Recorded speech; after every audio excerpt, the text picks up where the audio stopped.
প্ৰিয় দৰ্শক, book bite ষ্টুডিঅ'ৰ book review অনুষ্ঠানলৈ আপোনালোক স্বাগতম জনাইছোঁ। আজি আৰু এখন নতুন কিতাপ লৈ আপোনালোকৰ মাজলৈ আহিছোঁ।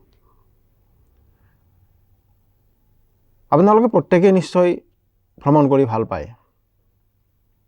নতুন ঠাই চাবলৈ, নতুন মানুহ লগ পাবলৈ প্ৰায় সকলো মানুহৰে এটা হেঁপাহ থাকে। মানুহৰ ৰুচি অনুপাতে তেওঁ ভ্ৰমণ কৰা ঠাই সলনি হয়।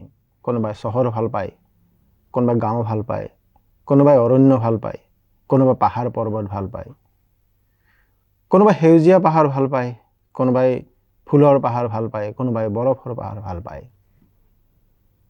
আমি আজি এনে এখন কিতাপৰ কথা ক'ম, য'ত এখন সেউজীয়া পাহাৰৰ সুন্দৰ কাব্যিক আৰু মনোৰম বৰ্ণনা আছে। আমি প্ৰায় প্ৰত্যেকেই উত্তৰাখণ্ডৰ ভেলী অফ ফ্লাৱাৰ্ছৰ কথা জানো। ভাৰতৰ 5খন ফুলৰ উপত্যকাক বিশেষ গুৰুত্ব দিয়া হয়। এই ফুলৰ উপত্যকাখিনিৰ ভিতৰত একেবাৰে প্ৰথমতেই আছে উত্তৰাখণ্ডৰ ভেলী অফ ফ্লাৱাৰ্ছ। কিন্তু আমি বৰ কমেই জানো যে 5খন উল্লেখনীয় ফুলৰ উপত্যকাৰ ভিতৰত আমাৰ উত্তৰ পূবৰো এখন উপত্যকা আছে। সেই উপত্যকাখনৰ নাম জুকো উপত্যকা বা জুকো ভেলী। ই নাগালেণ্ডত অৱস্থিত। নাগালেণ্ডত হ'লেও মণিপুৰ সীমান্তত জুকো ভেলী এখন সুন্দৰ সেউজীয়া ফুলৰ উপত্যকা। এই উপত্যকাখন বিখ্যাত জুকো নামৰ এবিধ সুন্দৰ ফুলৰ বাবে। এই জুকো ফুল আপোনালোকে স্ক্ৰীণত চাব। এই কিতাপখনৰ নাম হ'ল জুকোৰ জলঙাৰে কহিমাৰ ৰঙা। ইয়াত নামটোৱে কোৱাৰ দৰে ইয়াত কহিমাৰ কথা আছে। কহিমা কিয় ৰঙা সেই কথা আছে। জুকো উপত্যকাৰ ফুলৰ কথা আছে। আপোনালোকে কেনেকুৱা ভ্ৰমণ কাহিনী ভাল পায়? কোনো এজন ভ্ৰমণকাৰী কোনো এঠাইত গ'ল, তাত কি খালে, তাক কাক লগ পালে, তাৰ কাৰ কথা ক'লে, এইবিলাক ভাল পায় নে নিৰ্দিষ্ট সেই অঞ্চলটোৰ ভূগোল বুৰঞ্জী প্ৰকৃতিৰ বৰ্ণনাও থকা ভ্ৰমণ কাহিনী ভাল পায়? আমাৰ হেম বৰুৱাই ভ্ৰমণ কাহিনীৰ এটা সুন্দৰ আৰ্হি আমাৰ হাতত দি থৈ গৈছে।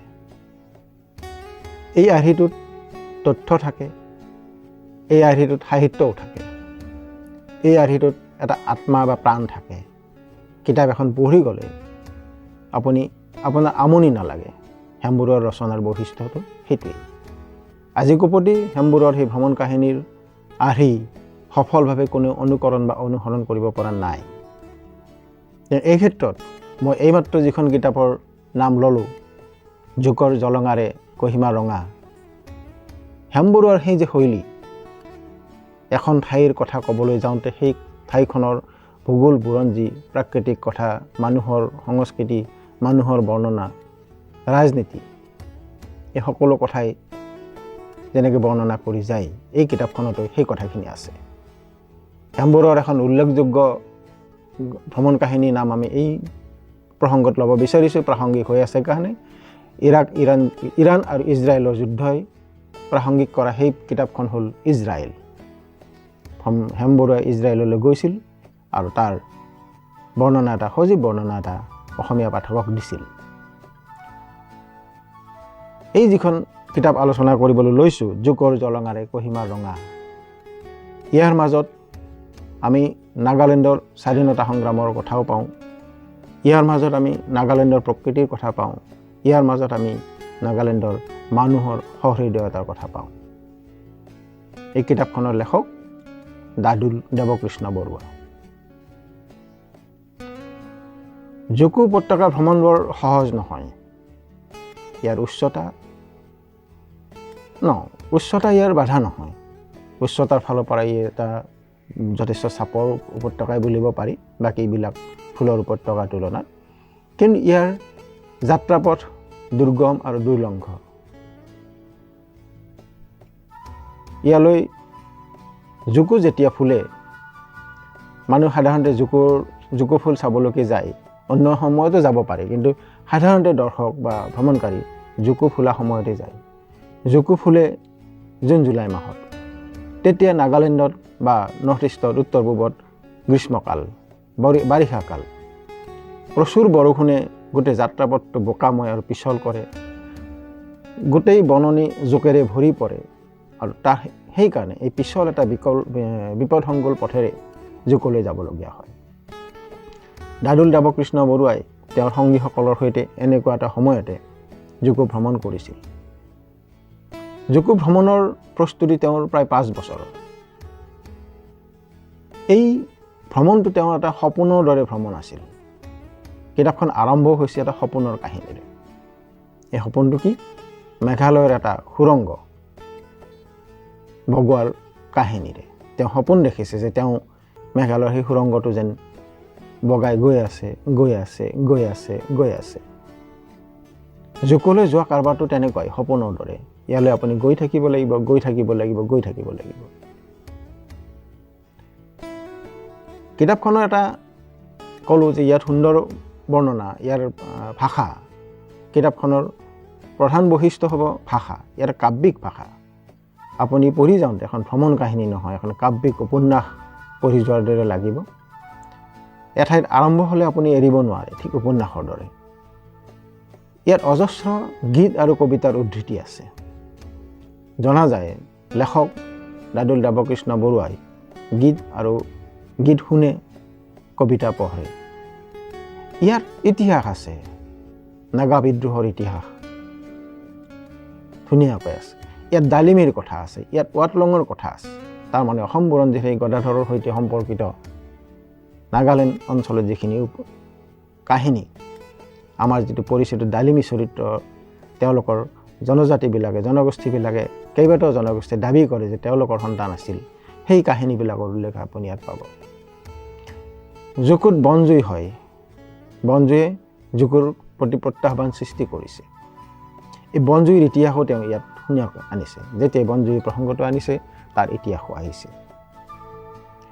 ইয়াত চিৰৈ লিলিৰ কথা আছে। চিৰৈ জুকো ফুলৰ দৰে একে প্ৰজাতিৰ ফুল। চিৰৈ লিলি মণিপুৰৰ জাতীয় ফুল। তেওঁ চিৰৈ আৰু জুকোৰ যিটো প্ৰচলিত লোককাহিনী, যে তেওঁলোক এহাল প্ৰেমিক প্ৰেমিকা আছিল, সময়ত বিচ্ছিন্ন হ'ল, পাহাৰৰ পৰা তেওঁলোকে আত্মহত্যাৰ উদ্দেশ্যে জাপ মাৰি দিলে, দুজন দুফালে ছিটিকি পৰি ফুল হ'ল। এই কাহিনীও সুন্দৰকৈ ইয়াত আছে। এনেকুৱা যিবিলাক প্ৰাসংগিক কাহিনী ধুনীয়াকৈ এই উপন্যাসখনৰ মাজেৰে আহিছে। এই উপন্যাসখনত 25টা পৰিচ্ছেদ আছে। একেবাৰে শেষৰটো কহিমা ৰঙা হৈছিল দ্বিতীয় বিশ্বযুদ্ধত, এই কথা আমি সকলোৱে জানো। তেওঁ এই বিশ্বযুদ্ধৰ ইতিহাস, অসমৰ কাৰণে যিখিনি প্ৰাসংগিক, সেই ইতিহাস তেওঁ সুন্দৰকৈ তুলি ধৰিছে। তেওঁ এই কিতাপখন লিখিবলৈ ভালেমান কিতাপ পঢ়িছে। বৰ আচৰিত লাগিছে। এখন ভ্ৰমণ কাহিনী লিখিবলৈ বা কোনোবা ঠাইত ভ্ৰমণ কৰিবলৈ কিতাপ পঢ়িব লাগেনে? কিন্তু ভ্ৰমণ এটা উপভোগ কৰিবলৈ, ভ্ৰমণ কাহিনী এটা উপভোগ কৰিবৰ কাৰণে নিৰ্দিষ্ট সেই ঠাইখনৰ বুৰঞ্জী প্ৰকৃতি সম্পৰ্কীয় কিতাপ পঢ়াটো জৰুৰী। আপুনি যদি ভ্ৰমণৰ আগতে এই কিতাপখিনি পঢ়ি লয়, প্ৰাসংগিক কিতাপ কিছু পঢ়ি লয়, প্ৰাসংগিক তথ্য কিছু গোটাই লয়, আপোনাৰ ভ্ৰমণ অৰ্থপূৰ্ণ, আপোনাৰ ভ্ৰমণ উপভোগ্য হৈ উঠিব, আমনিদায়ক নহয়। তেওঁ যথেষ্ট কিতাপ পঢ়িছে। কিতাপখনৰ শেষলৈ এই তেওঁৰ যিখিনি প্ৰসংগ পঢ়ি তাৰ এখন দীঘলীয়া তালিকা তেওঁ সংযোগ কৰিছে। ভ্ৰমণ কাহিনীৰ ক্ষেত্ৰত এইটো এটা বিশেষ বৈশিষ্ট্য বুলি মই ভাবোঁ। তেওঁৰ বৰ্ণনা অতি সৰহ সজীৱ বৰ্ণনা। এনে জানি লাগিব যেন আপুনি তেওঁৰ লগে লগে গৈ আছে। কিতাপখন যেতিয়া পঢ়ি গৈ আছে, তেওঁৰ লগে লগে আপুনি জুকো উপত্যকালৈ গৈ আছে। তেওঁৰ লগত একেলগে বহিছে, তেওঁৰ লগত একেলগে ফুৰিছে, তেওঁৰ লগত একেলগে খোজকাঢ়িছে, তেওঁৰ লগত একেলগে আহাৰ গ্ৰহণ কৰিছে। যাত্ৰাৰ আৰম্ভণি নাৰায়ণপুৰৰ পৰা, কাৰণ লেখক নাৰায়ণপুৰৰ বাসিন্দা। নাৰায়ণপুৰৰ পৰা তেওঁ গুৱাহাটীলৈ আহিছে এখন গাড়ীত কেইজনমান সহযোগী। এটা একেবাৰে নিতান্ত সাধাৰণ ঘটনা নাৰায়ণপুৰৰ পৰা গুৱাহাটীলৈ অহাটো। কিতাপখনৰ এটা অধ্যায় এইটো। কিন্তু যেতিয়া আপুনি এই অধ্যায়টো পঢ়িবলৈ ল'ব, এটা সাধাৰণ বৰ্ণনা, সাধাৰণ যাত্ৰা বা সাধাৰণ ভ্ৰমণ হৈ নাথাকে। নাৰায়ণপুৰৰ পৰা গুৱাহাটীলৈ অহাৰ পথত যিবিলাক ঠাই তেওঁ পাইছে, সেই ঠাইবিলাকৰ বৰ্ণনা, তাৰ বুৰঞ্জী লগে লগে তেওঁ বৰ্ণনা কৰি আহিছে। গুৱাহাটীৰ পৰা যেতিয়া তেওঁ কহিমালৈ গৈছে, একেই যাত্ৰা পথত তেওঁ যিবিলাক ঠাই পাইছে, সেই ঠাইৰ বুৰঞ্জী, সেই ঠাইৰ বিখ্যাত মানুহৰ প্ৰসংগ তেওঁ প্ৰসংগক্ৰমে লৈ গৈছে। এনেকুৱা নহয় যে তথ্যই আপোনাক আমনি দিছে, তেনেকুৱা নহয়। তথ্যবিলাক প্ৰাসংগিকভাৱে তেওঁ আনিছে। ডিফুৰ কথা আনোতে তেওঁ ৰংবংটেঙাৰ কথাও আনিছে, মৌচুমী কন্দলৈৰ কথাও আনিছে। এই ধৰণে তেওঁ ইমান সুন্দৰকৈ আগবঢ়াই লৈ যায় জাৰ্ণি এটা, ভ্ৰমণটো, যে আপুনি এটা সময়ত জুকো পাব। তাত পিছল পথেদি জুকোৰ ওপৰলৈ উঠি যাব, আপুনি জুকো এজোপা দেখা পাব, আপোনাৰ ছিঙিবলৈ মন যাব। এপাহ ধুনীয়া ফুল ছিঙি লৈ যাওঁ নেকি? তেতিয়াই ক'ব, ঠিক জুবিন গাৰ্গে কোৱাৰ দৰে, ফুলবোৰ নিছিঙিবা, ফুলে কষ্ট পায়। জুকো উপত্যকাত ফুল ছিঙা নিষিদ্ধ। তাৰপিছতো কোনোবাই চুৰ কৰে, তেওঁ কৈছে যে মনে মনে চুৰ কৰা মানুহ আছে, সেই কথাও তেওঁ কৈছে। জুকো উপত্যকাত মানুহে কেম্পিং কৰে, নৈশ যাপন কৰে।